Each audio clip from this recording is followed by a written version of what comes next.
A special thank you to each of our subscribers who make this channel possible. Here's today's story. In a dramatic display of shifting alliances, French President Emmanuel Macron arrived at the White House on Monday morning for talks with President Donald Trump, who notably did not greet him at the entrance. This meeting comes at a time of significant uncertainty regarding the future of transatlantic relations, as Trump continues to reshape American foreign policy with an America First approach. The day commenced with a virtual meeting involving other leaders of the Group of Seven economies, focusing on the ongoing war in Ukraine, a conflict that has increasingly strained relations between the U.S. and its European allies.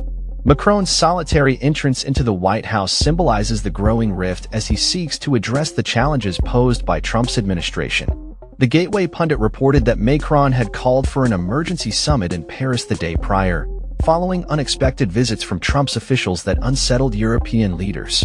With Macron's visit, the pressure is mounting as British Prime Minister Keir Starmer is set to arrive later this week, both leaders scrambling to reclaim a central role in negotiations aimed at resolving the Russia-Ukraine conflict. According to CNN, Britain and France are contemplating the formation of a European reassurance force, potentially deploying up to 30,000 troops to Ukraine if a peace agreement is reached. However, this initiative faces substantial obstacles, particularly the challenge of securing a consensus between Ukrainian President Volodymyr Zelensky and Russian President Vladimir Putin. Starmer has indicated that such a force would require a backstop from the U.S., which could involve security guarantees, intelligence cooperation, and logistical support. Trump's stance on Ukraine raises questions about his willingness to endorse NATO troops in the region, particularly given Russia's opposition to foreign military presence. As Trump steers the U.S. in a new direction regarding Ukraine, long-standing divisions threaten to undermine the transatlantic alliance in the post-World War II order. Trump's approach has led him to view traditional allies as adversaries, especially in light of their failure to meet defense spending commitments. The current administration's policies have shattered decades of European expectations regarding America's security assurances. Macron's situation is further complicated by his own domestic troubles. He leads a minority government facing public discontent, economic challenges, and widespread unrest over environmental policies. Recent polls indicate that 61% of the French population desires his resignation, reflecting the deep unpopularity of his administration. Adding to Macron's woes, France's influence in its former colonies is waning, with military forces expelled from several African nations. As the world watches, the implications of this meeting extend beyond the immediate discussions.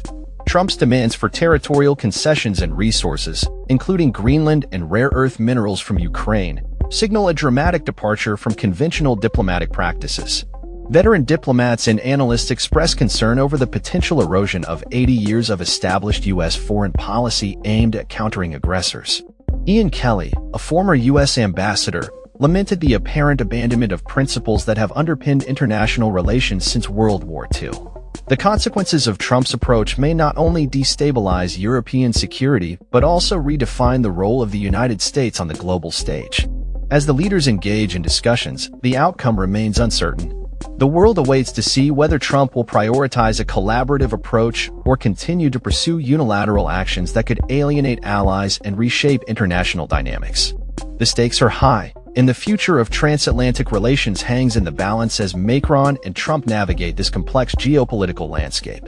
That's all for this story. We upload videos every day covering many different subjects, so hit that subscribe button to stay informed. Thanks for watching.